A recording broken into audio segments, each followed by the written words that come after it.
ты не видишь с рождения. Были проблемы, Не сложно ли? даже за руль машины садился. На мотоцикле вот по ночам ездил в Японии. Кроме того, мы по трудоустройству работаем. Целую сеть открываем при поддержке программы развития ООН. Какие-то советы просят дать партнеры из Соединенных Штатов Америки. Чем ты занимался? В США закончил магистратуру. За мной хозяйка этого мотоцикла бегала, чтобы я больше так не делал. Вот.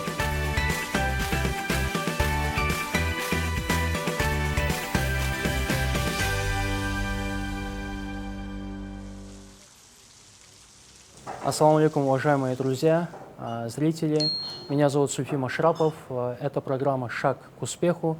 Сегодня у нас в гостях президент общественной организации людей с ограниченными возможностями ЖИГЕР Фархат Юсупжанов. Фархат, ассаламу алейкум. Алейкум ассалам.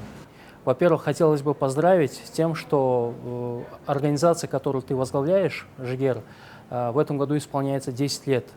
Вот за эти 10 лет что удалось воплотить в жизнь? Какие проекты сейчас вот намечаются в данное время и какие у вас планы на будущее? За эти 10 лет было сделано очень много. Во-первых, 10 лет назад у нас собралось 13 инициативных молодых людей с ограниченными возможностями, которые эту организацию создали. Я был избран на пост руководителя данной организации в 2011 году, потом переизбран в 2014 году уже на второй срок. В прошлом году меня избрали на третий срок. То есть, в принципе, я практически с самого основания этой организации в той или иной роли работал. Мы работаем по нескольким основным направлениям. Это сокращение информационного неравенства между людьми с ограниченными возможностями и людьми без инвалидности. То есть мы производим специализированные учебники по шрифту Брайля, крупным текстом, либо в международном стандарте аудиокниг, он называется DAISY, это Digital Accessible Information System, это вот новый международный стандарт производства говорящих книг. Потом мы участвуем в казахстанском международном движении за права лиц с ограниченными возможностями. То есть здесь мы и в Акимате города Алматы заседаем, участвуем в качестве членов Координационного совета по вопросам инвалидности. Кроме того, мы в сфере образования открыли первый в Казахстане Центр поддержки студентов с ограниченными возможностями при одном из университетов. Сейчас мы уже целую сеть открываем в этом году при поддержке фонда Сорос Казахстан с такими партнерами, как университет Нархоз и Павлодарский государственный университет, Тарасский государственный университет, Евразийский гуманитарный институт и другие партнеры. Мы сейчас собираемся, чтобы целую сеть таких центров открыть для того, чтобы уже этот инструмент использовать для изменения ситуации в этом отношении. И кроме того, мы по трудоустройству работаем. Мы вот открыли при поддержке программы развития ООН массажный центр. Вот буквально на 2 недели назад мы открыли, это торжественное открытие состоялось у нас. Вот массажный центр, в нем будут работать незрячие слабовидящие массажисты, которые закончили колледж республиканский медицинский и, к сожалению, не смогли найти работу по той или иной причине. Это для них будет своего рода бизнес-инкубатор. Не то что бизнес-инкубатор, инкубатор, который бы помогал им развивать свои навыки массажистов, и чтобы они уже потом, пользуясь этим опытом накопленным, могли трудоустраиваться в поликлиниках, в больницах и в других медико-социальных учреждениях. Вот на будущее у нас планов очень много. Вот как я уже сказал, что мы будем работать по созданию сети центров поддержки людей с ограниченными возможностями. Планируем работать с зарубежными коллегами, которые бы приехали уже на следующий год и объяснили нашим исполнительным органам, как такие центры поддержки студентов с ограниченными возможностями отрабатываются, то есть работают за рубежом, как они функционируют. И мы бы хотели, чтобы именно на законодательном уровне положительные изменения произошли, чтобы выделялось уже под это дело достаточное финансирование, чтобы на законодательном уровне уже все эти права были обеспечены, как это прописано в Конвенции ООН о правах инвалидов. Помимо работы в общественных проектах, я знаю, что ты работал также в ассоциации «Наяд» совместно с покойным Розахуном Турганжаном Эмировичем, который был председателем и основателем данной ассоциации. Какую работу ты там выполнял и какие отношения у тебя были с Турганака? Мы с Турганаком Эмировичем познакомились в Акимате города Алматы на одной из дискуссионных площадок. Вот. Я хотел к нему тогда еще подойти, не получилось. Он сам меня нашел, позвонил. И мы с тех пор с ним сотрудничаем. Каждый год, по несколько раз в год организовывались различные фестивали, конкурсы, такие как «Рисунок на асфальте», фестивали песен, творческие фестивали. Вот он наших ребят всегда приглашал, они приезжали, занимали призовые места. С тех пор у нас сотрудничество такое наладилось. Потом мы делали большой проект с Турганака и СНЯ там в 2013 году. Тогда приезжали наши партнеры из Соединенных Штатов Америки. Мы проводили серию семинаров и тренингов по усилению потенциала и по презентации моделей США по трудоустройству, доступу к информации и к инфраструктуре. Турган-АК и Ассоциация НЭТ тогда были нашими основными партнерами. Мы с ними очень хорошо этот проект провели. На республиканском уровне, можно сказать, пресс-конференция состоялась. Много ребят обучились, получили ответы на свои вопросы. Резонанс был большой.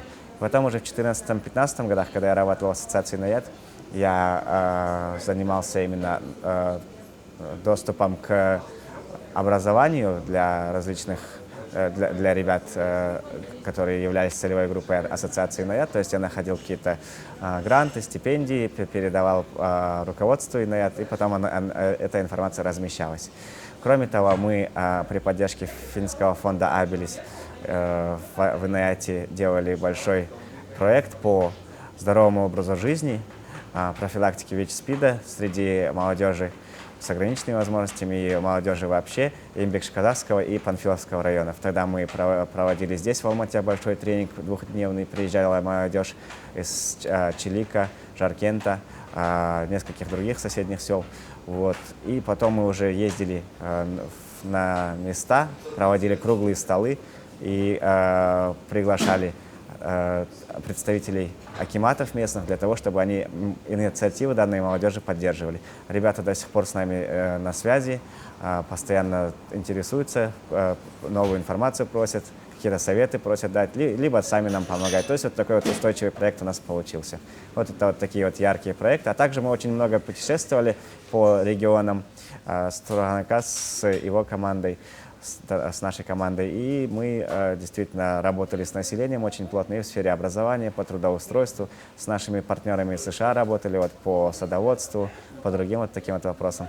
Отлично. Слушай, а в каких еще крупных организациях вот тебе удалось поработать? В настоящее время я работаю, мы пишем, у нас проект с ЮНИСЕФ, мы пишем статьи, создаем такой своего рода практикум для молодых людей с ограниченными возможностями, а также их родителей. Вот. В практикуме мы такие вопросы затрагиваем по молодежным организациям, в которые эти ребята могли бы, например, поступить, либо найти работу, по трудоустройству, по образованию, то есть по каким-то социальным услугам, по юридической поддержке, психологической поддержке. Вот такой вот практикум статей мы сейчас разрабатываем для того, чтобы молодые ребята могли на наш сайт заходить и уже на многие вопросы могли получить ответы. Также они могут напрямую уже с нами, с экспертами консультироваться. Если какие-то вопросы есть для них непонятные, мы им уже в режиме онлайн отвечаем. Также я работал в Бангкоке, в Таиланде, в United Nations, то есть это будет ЭСКАТО ООН по-русски, Экономическая социальная комиссия ООН по Азиатско-Тихоокеанскому региону. В 2009 году я работал в отделе социального развития. Также здесь в Казахстане в нескольких организациях тоже поработал. Вот в Республиканской библиотеке для незрячих слабовидящих граждан я в качестве руководителя отдела несколько лет проработал. Также в нескольких национальных центрах здесь в Казахстане работал.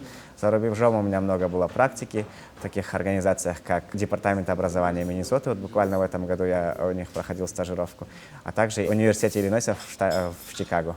Ты не видишь с рождения, но это не помешало тебе вот закончить школу, а потом после школы окончить успешно Казахский университет международных отношений и мировых языков имени Аблайхана.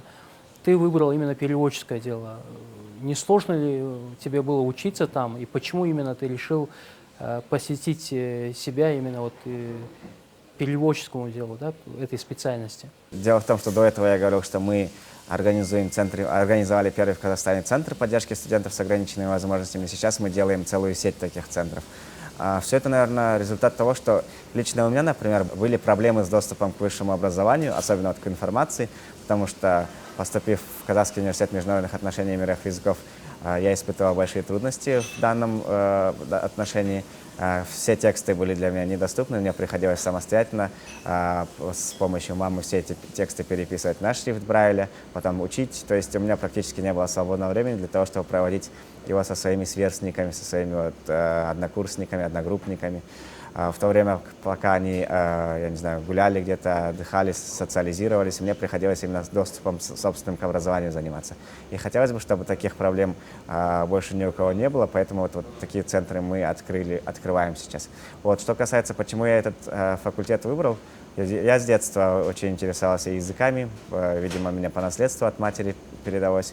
Мне очень нравится изучать языки, я даже когда за границей бываю в какой-нибудь стране, мне обязательно хочется хотя бы основы того или иного языка выучить, и уже к концу поездки я, по крайней мере, какой-то диалог уже небольшой, там, элементарный, могу вести. И мне это доставит очень большое удовольствие, что люди слушают меня, поддерживают, учат меня каким-то словам. Поэтому я выбрал переводческий факультет, потому что переводчик — это посредник между представителями различных культур, двух или нескольких культур. Так как я очень люблю изучать культуры, традиции, обычаи, языки других народов, поэтому я вот подобную профессию выбрал, потому что я думал, она больше мне подходит, чем, например, преподаватель английского или какого-либо другого языка, либо, я не знаю, специалист по международным отношениям. Именно хотел в культурном плане здесь работать. Ты сейчас параллельно занимаешься переводческой деятельностью? Да, раньше я очень часто выступал переводчиком-синхронистом. Сейчас больше, наверное, устный и письменный перевод у меня. Потому что, вот, например, 30, 31 и 1 ноября у нас будет проект с американской стороной, с университета Миннесоты приезжает к нам партнер, и я там привлекаюсь в качестве переводчика на 3 дня. Мы будем как раз вопросы поднимать по инклюзивному образованию для ребят, которые учатся в детских садах и в начальных школах. Вот, в принципе, вот такие моменты у меня бывают. Я, конечно, профессионально, постоянно, каждый месяц этим не занимаюсь, но когда есть возможность, я обязательно стараюсь вот эти вот навыки не забывать, а наоборот оттачивать. По окончании института чем ты занимался? В 2006 году я его закончил, потом меня пригласили на обучение по программе лидерства в Японии. Это называется программа лидерства в Японии для людей с ограниченными возможностями Daskin. Daskin она называется, потому что ее финансирует частный сектор, компания Daskin Ainova Foundation. Вот. И эта программа была именно предназначена для того, чтобы воспитывать лидеров в Азиатско-Тихоокеанском регионе, которые бы могли уже дальше японский опыт свой передавать уже на местах. Я, например, был с Казахстана, там ребята были с Камбоджи, с Непала, с Тайваня, вот с других стран Азиатско-Тихоокеанского региона. После этого я закончил эту программу, мы как раз организацию ЖИГЕР основали в 2007 году. Я получил международную стипендию президента Республики Казахстан Болашак, и в рамках данной стипендии уже в США закончил магистратуру. С 2008 по 2010 год я обучался в нескольких вузах в этой стране. Значит, ты из Казахстана был единственным, скажем так, студентом, который отправился в Японию именно по этой программе? Да, тогда я был единственным студентом из Казахстана, который по этой программе был зачислен на данную стипендию, то есть которому была вручена эта стипендия. Дело в том, что там отбираются обычно 6 человек, максимум 7, потому что очень дорогая программа, и конкурс очень большой, поэтому с каждой страны выбирается только 1 человек. Со студентами, с ребятами, которыми ты там учился, ты сейчас поддерживаешь отношения, вообще, связи? Обязательно поддерживаю. Дело в том, что мой друг в Камбодже открыл центр независимой жизни, называется Phnom Penh CIL, Center of Independent Living, и в этом центре я как раз до сих пор работаю в качестве адвайзера, то есть советника руководителя организации по различным вопросам. То есть мы друг с другом сотрудничаем, часто встречаемся на различных международных конференциях, вот, и до сих пор поддерживаем отношения очень близкие со всеми, с кем учились. Судя по твоим словам, я так понял, что ты человек, который много путешествует, да? В каких странах ты был и какая страна произвела на тебя большое впечатление? За эти годы я очень много путешествовал, и я думаю, что в каждой стране есть что-то такое особенное, которое мне в этой стране нравится. Поэтому я очень долго жил, во-первых, в нескольких странах, во-вторых, путешествовал, то есть на неделю, на 2 в каких-то других иных странах побывал. Поэтому вот такой вот опыт интересный долгого проживания в какой-то стране, либо посещения на несколько дней или пару недель других стран. В любом случае, в каждой из тех стран, в которые я побывал, что-то такое интересное, какая-то изюминка есть, которая бы мне нравилась. Как ты вообще относишься к комментариям людей, которые говорят, вот зачем слепому человеку путешествовать, он там ничего же не видит? Да, очень интересный вопрос, многие его задают, и не только мне. У меня были знакомые, очень хорошие, пожилого возраста в Японии. Один как раз так и говорил, что мне хоть в Токио, хоть в Осаке, хоть, я не знаю, там в Париже, без разницы, что я в метро еду здесь, что я там еду, или что я в Эйфелевой башне нахожусь, что я у себя дома нахожусь, мне без разницы. А потом я встретил другого человека, который то же самое имеет инвалидность по зрению, но он является чемпионом Японии, а также паралимпийским чемпионом по дзюдо, также является, если по-нашему говорить, сенатором в областном парламенте. Вот. И этот человек как раз был моим наставником. Он говорил, что я не слушал таких вот людей, а наоборот думал о том, что в каждой стране можно найти что-то свое. То есть здесь и другой запах, и другой язык, во-первых, другая еда, другое ощущение, даже, я не знаю, главное использовать все те чувства, обоняние, осязание, вкус, слух, которые у тебя имеются, потому что они более обострены в случае, например, если у человека нарушение зрения. Поэтому вот таким образом можно видеть другую страну, ощущать ее и в конце концов получать удовольствие. И я, поняв, то есть послушав данного человека, вот для себя выбрал этот путь, и мне очень нравится путешествовать в любом случае, и я думаю, намного больше получаю в поездках, чем те люди, которые просто едут куда-нибудь отдохнуть, побегать на пляже, там, я не знаю, поразвлечься, выпить что-нибудь. А я что-то для себя особенное получаю от этих поездок. Слушай, а были какие-нибудь там курьезные ситуации, приключения, когда ты вот путешествовал по этим странам? Да, у меня постоянно приключения, я просто сам по себе, наверное, люблю приключения. Поделись вот самое такое, которое вот осталось у тебя в памяти. Например, я вот бездомным несколько раз оставался вот, в разных странах. Но, слава богу, встречались хорошие люди, у которых я мог остановиться, которые мне помогали. Я, например, даже за руль машины садился. Меня один мой друг из США учил водить. И я, в принципе, без проблем согласился. Думал, очень интересный экспириенс, очень интересный опыт. Правда, я эту машину потом немного разбил, но ничего страшного. Вот, мы с ребятами потом договорились, хозяин той машины, которую я своей машиной задел, нормально к этому отнесся. То есть у них это вполне нормально, есть страховка, никто ни с кем не ругается, никто никого за это, в общем, не унижает. Вот. Были и другие случаи, конечно, интересные. Вот. Мне, например, нравятся какие-то экстремальные виды отдыха. Вот. И в этом направлении тоже много интересного было. Я ночью, в принципе, вижу, можно сказать, неплохо. На мотоцикле вот по ночам, по ночному городу ездил в Японии. Правда, за мной хозяйка этого мотоцикла бегала, чтобы я больше так не делал. Вот. Таких случаев очень много было. В нашем диалоге очень часто упоминаешь Японию. Видно, что ты вот чувствуешь, да, что-то родное к этой стране.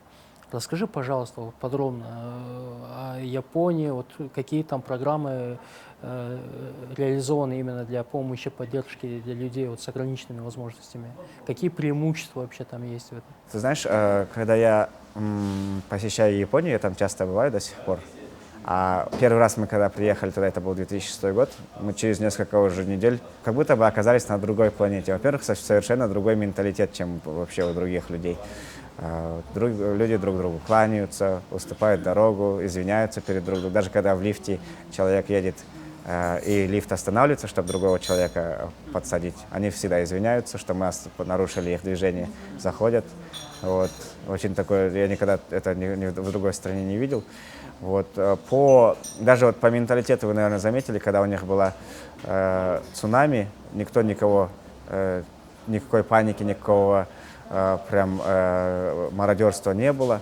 Все стояли в очереди мужественно, никто никого не перебегал, не отталкивал. Все стояли часами в очереди за продуктами, никому в голову не пришло, чтобы эту очередь как-то вперед залезть, вперед перейти. Вот. Даже когда люди в метро очень... Например, в Токио очень много народу в час пик, там, потому что миллионы людей приезжают на работу утром, миллионы уезжают за город к себе домой вечером уже. Час пик, но никто все равно люди в очереди стоят и пропускают тех, кто впереди находится. Вот. Что касается доступности, там очень хороший доступ для всех категорий людей с ограниченными возможностями. Там есть и лифты, и пандусы, вот такие, не такие, как у нас с уклоном высоким, а именно правильные по стандарту построенные. Есть тактильная навигация, то есть человек, если не видит, он может в метро самостоятельно спуститься, а самостоятельно купить билет, потому что машины по продаже билетов полностью доступны. То есть есть там и шрифт Брайля для тех, кто умеет читать по Брайлю. Для тех, кто не умеет читать, он просто нажимает кнопку, там уже голосовое сопровождение идет. Вот. Также вы можете подойти к сотруднику метрополитена, и он вас проводит, посадит в поезд. Там уже на той станции, где вам нужно выходить, вас другой встретит и выведет именно на тот выход, на который вам нужно. То есть вот такой вот доступ к инфраструктуре идет, и барьеры именно человеческие в отношении, так называемые отношенческие барьеры в этой стране очень невысокие, потому что повсеместное уважение к человеческой личности в этой стране я заметил. В какой стране ты был последний раз со своей семьей? Со своей семьей мы были в Германии и во Франции в этом году, в марте месяце, в феврале-марте месяце. Вот. Мы, в принципе, с семьей, это было первое путешествие, потому что я в основном по работе езжу в другие страны, либо вот как в командировке, либо на учебу. А именно это было вот первое такое семейное путешествие, потому что хотелось именно с детьми, с мамой съездить в какую-нибудь страну посмотреть. Я знаю, что у тебя есть сын, дочь. Вот расскажи подробно о своей семье, чем она занимается. Да, у меня есть сын Амир и дочь Ясмина. Они сейчас ходят в садик, детский центр, и они в этом детском центре постоянно именно развиваются в том плане, что они каждый вечер вот показывают, что они нарисовали, какую поделку они сделали. Они изучают казахский, английский язык, постоянно мне что-то говорят на английском. У меня даже вот сын смотрит мультфильм «Черепашки-ниндзя», постоянно что-то на японском мне говорит. Я был, если честно, поражен, что он мне подошел, по-японски сказал. Я даже не ожидал такого. То есть они, наверное, потихоньку твои задатки уже перебирают, твои таланты вот, по языковой части, да, скорее всего? С детства замечается у них, наблюдаются мною такие задатки, какие-то слова они очень быстро учат. У дочка, например, я еще говорить даже не умела, но алфавит английский она знала, вот эти вот CP, R, Q, J, W. Все это через мультфильмы она уже могла на футболке у меня, например, говорить. Дадака — это О буква, это J буква, это Z буква, там, например, или W буква. Вот. И это было, когда ей было год и несколько месяцев, и вот то, что она изучила алфавит и уже знала какие-то элементарные на английском слова, меня очень радовало. Также и сын в этом направлении развивается. Но он больше, наверное, не по буквам, потому что, видимо, у него немного другое мышление. Он больше устно уже знает какие-то слова, может хватать быстро, стихи учит очень хорошо, слава богу, и воспроизводит информацию устно. Кроме того, у него слух очень хороший. Он может, например, ритм какой-нибудь ему сказать, произнести, он за тобой может повторить такой вот ритм. То есть мне в этом плане с детьми очень повезло. Мы подготовили небольшой блиц-опрос, в котором нужно ответить максимально быстро на наши вопросы. Вот. Но главное, чтобы это было более так содержательно, да? Так, первый вопрос. Если бы у тебя была возможность выбирать, где родиться, какое место ты бы выбрал? Я бы родился здесь, в Казахстане, там же, где и родился. Человек, который тебя вдохновляет. Это моя мама. Какие качества ты ценишь в человеке? Справедливость, открытость и доброту и честность. Назови свои самые главные качества. Я люблю общаться с людьми, я вообще люблю людей, и я от людей жду всегда чего-то хорошего. Что ты не любишь делать? Я не люблю заниматься нудными письменными переводами, я больше люблю устно работать. Аткенчай или кофе? Аткенчай.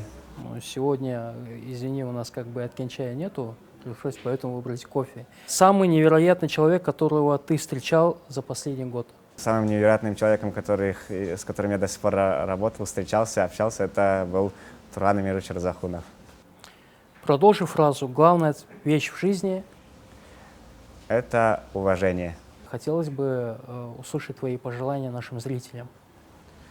Спасибо, Сульфи. Я думаю сказать о следующем. Дело в том, что меня лично расстраивает молодежь, которая сидит дома, ничего не делает, либо проводит большое количество времени в своем телефоне. Я даже вот в автобусе, когда езжу, наблюдаю, что все сидят в сетях, либо в интернете. Я бы пожелал этой молодежи, наверное, попробовать найти себя, быть более активной, работать над собой, достигать всего. Тем более сейчас очень много возможностей. Тогда, чем раньше. Раньше было намного хуже. Сейчас и государство много чего делает, и в различные другие возможности открываются. Хотелось бы, чтобы каждый молодой человек задумался о смысле собственной жизни и мог бы уже с юных лет добиваться каких-то определенных поставленных своих стратегических целей. Не надо свое время тратить на какие-то второстепенные или третьестепенные вещи, а нужно делать что-нибудь важное, полезное, и не только для себя, но и для окружающих вас людей. То есть это для вашей семьи, может быть, для вашего района, для вашего города, для вашего общества в целом, для вашей страны. Хотелось бы, чтобы все вы объединились, те, у которых какие-то общие цели, и совместно уже добивались успехов, все вместе взявшись за руки. Фархат, огромное спасибо тебе за интервью. Я думаю, что многие ребята, люди, которые посмотрят нашу программу, я думаю, что они должны брать с тебя пример человека, который, несмотря на свои какие-то ограничения, добился многого в своей жизни. Поэтому мы желаем тебе удачи, благополучия, ну и покорения новых высот. Спасибо. Дорогие друзья, с вами был Суфи Машрапов, и эта программа «Шаг к успеху». До скорой встречи.